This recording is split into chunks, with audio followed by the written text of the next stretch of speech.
I was soaring through the night sky in my fighter plane, a lone aviator in the midst of World War II. The roar of the engines and the rush of the wind against my face were the only companions I had in those treacherous skies. My mission was simple: intercept the enemy aircraft and protect our troops on the ground. But as the moonlight cast eerie shadows across the cockpit, I spotted them squadrons of enemy planes closing in fast. It was an ambush, and I was outnumbered. My heart raced as I maneuvered the plane, dodging bullets and evading the enemy's relentless pursuit. But it was all in vain. A hail of gunfire ripped through the fuselage, and my plane plummeted, spiraling out of control. I awoke with a jolt, gasping for breath, drenched in cold sweat. I had miraculously survived the crash, but I knew I had to act fast if I wanted to make it out of this night alive. The hatch wouldn't open, forcing me to use the butt of my sidearm to break open the window so I could crawl out. I found myself deep in enemy territory, alone and stranded. I could hear the distant sounds of battle, but I dared not venture toward it. Instead, I decided to find refuge in a nearby forest, hoping to evade capture until I could make contact with our forces. As I trudged through the dense undergrowth, the woods seemed to close in around me, the trees towering like ancient sentinels. The air was heavy with an eerie stillness, broken only by the distant cries of the battlefield. It was getting darker, and the woods took on a more sinister hue. I couldn't shake the feeling that I was being watched, that something lurked in the shadows just beyond my vision. Every rustle of leaves, every snap of a twig sent shivers down my spine. Hours passed, and I finally found a small clearing where I could rest. I settled beneath a gnarled tree, my eyes heavy with exhaustion. Just as I was about to drift into an uneasy sleep, I heard a faint, ghostly whisper in the wind. "Help me." I bolted upright, my senses on high alert. The voice had been faint, almost imperceptible, but there was no mistaking it. It was the voice of a woman, a voice filled with anguish and despair. I bolted upright, my senses on high alert. The voice had been faint, almost imperceptible, but there was no mistaking it. It was the voice of a woman, a voice filled with anguish and despair. "Who's there?" I called out, my voice trembling. Silence hung in the air like a suffocating blanket. I strained my ears, but there was no response. I was about to dismiss it as a trick of the mind when I saw her, a figure, emerging from the darkness. She was a young woman, her tattered dress and disheveled hair telling a story of tragedy. Her eyes were vacant and hollow, and they seemed to bore into my very soul. She reached out to me, her hand trembling. "Help me," she whispered again, her voice barely audible. Without thinking, I took a step toward her, a wave of sympathy washing over me. But just as I was about to reach out, a sudden gust of wind swept through the clearing, extinguishing the moonlight. In the pitch-black darkness, I felt a grip around my wrist, a grip that was cold and lifeless. Panic surged through me as I struggled to break free, but the grip tightened, pulling me further into the abyss. I heard the woman's voice again, this time filled with malice and anger. "Help me," she hissed, her breath icy against my ear. I fought with every ounce of strength I had left, my heart pounding in my chest. I could feel the presence of others now, lurking in the darkness, their hands reaching for me, their voices whispering words of torment and suffering.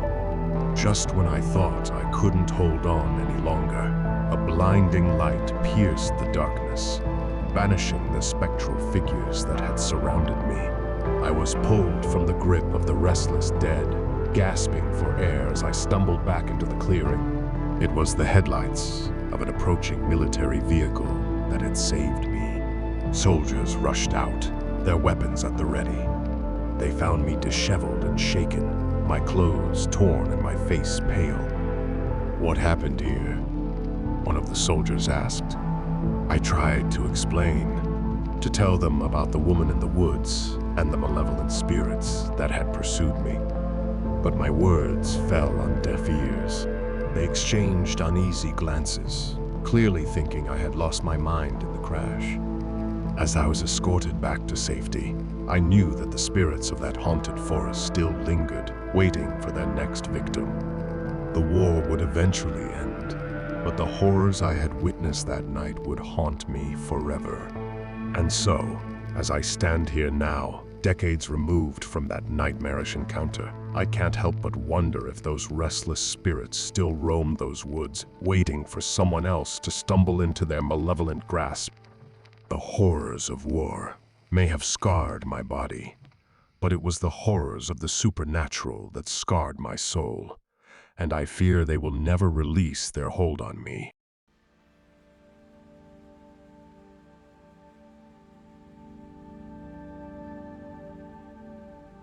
Grief had wrapped its icy fingers around my heart ever since I lost my beloved husband, Henry. The pain was unbearable, the loneliness suffocating. Our home, once filled with laughter and love, had become a lonely place haunted by memories of happier days. One rainy afternoon, as I was going through some old boxes in the attic, I stumbled upon a faded photograph that I had never seen before. It depicted Henry, younger, perhaps before we were married, standing beside a beautiful woman with a radiant smile. They were holding hands, their fingers intertwined. I couldn't help but feel a pang of heartache as I examined the photo, my eyes locked on the mysterious woman. I had never seen her before, never heard her name mentioned in all the years we had been together. Why had he kept this photo hidden away?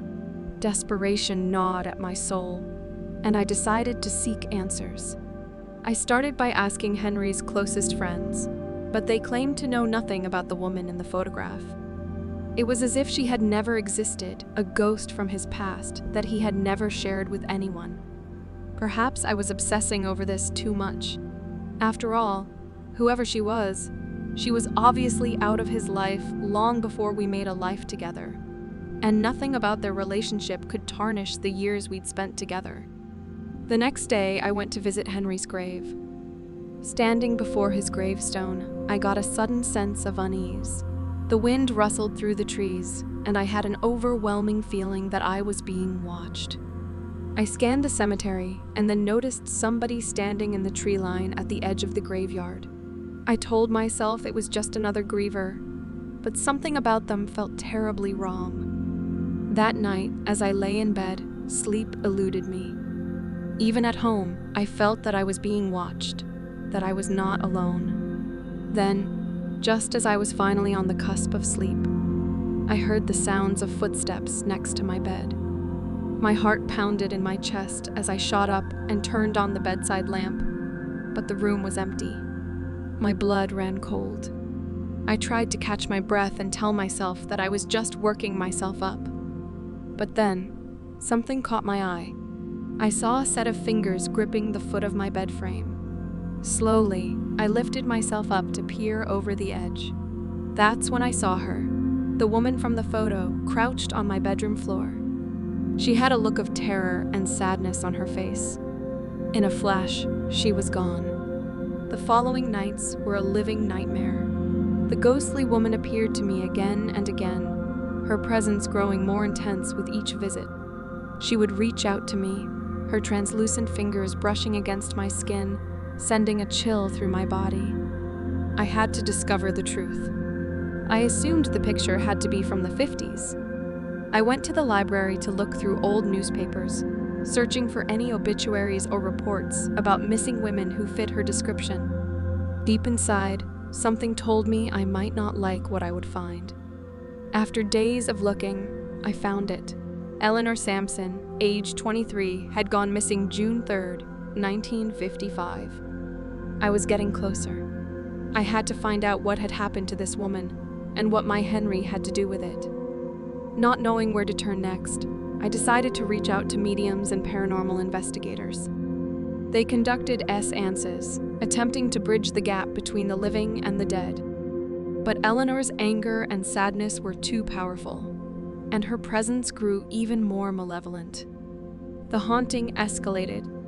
Objects would move on their own, shadows danced in the corners of my vision, and my dreams were filled with nightmarish visions of Eleanor. I had to uncover the truth before her spirit drove me to complete madness. Desperation drove me to the edge, and I decided to confront Eleanor one final time. I ventured into the attic, where I'd found the photograph, and I screamed for Eleanor to come to me.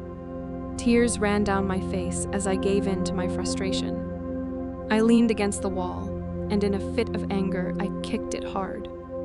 My foot broke through the old, rotted drywall, and that's when I smelt it. A dank, putrid odor. Leaning down, I looked into the hole in the wall. I could hardly see in the darkness, but I could see that there was something there. I reached in and felt around, and it wasn't long before I found something.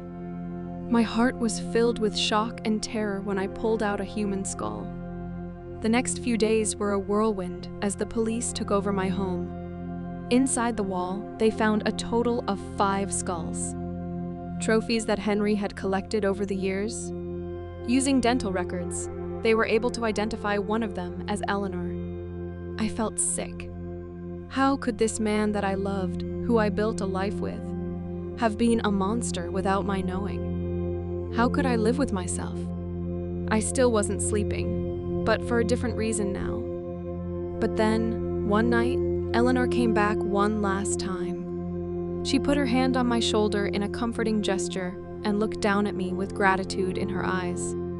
Then, she said the only thing I was ever able to make out from her. 2 words, "Thank you."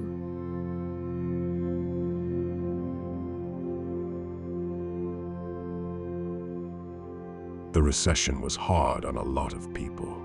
The cost of living had been steadily rising as people found themselves out of work.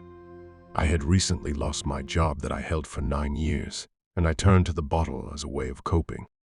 Eventually, I found a job opening in another town. My wife, Kelly, and our 2 kids weren't too keen on the idea of uprooting our entire lives, but I explained to them that it was this or end up on the streets. So, here we found ourselves in a strange new town, moving into a run-down old ranch home that looked as if it had been abandoned for years. Things were bad, and my marriage was barely hanging on by a thread. We had gone through hard times before, but nothing this bad. Things were rough, right off the bat. The house would creak and moan all through the night, keeping the children awake. It wasn't long before they would start to say that it was haunted. I tried to tell them that old houses just tend to make a lot of noise, old wood and bad pipes, things like that. But even I couldn't deny that something was strange here. It started subtly. Things would go missing or seem to move on their own. I brushed it off.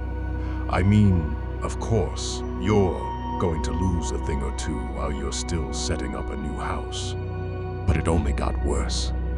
I would wake up in the morning and find all the furniture rearranged in the living room. Books that we'd put on the shelf would be found thrown all over the floor, and strange sounds kept waking me up in the middle of the night.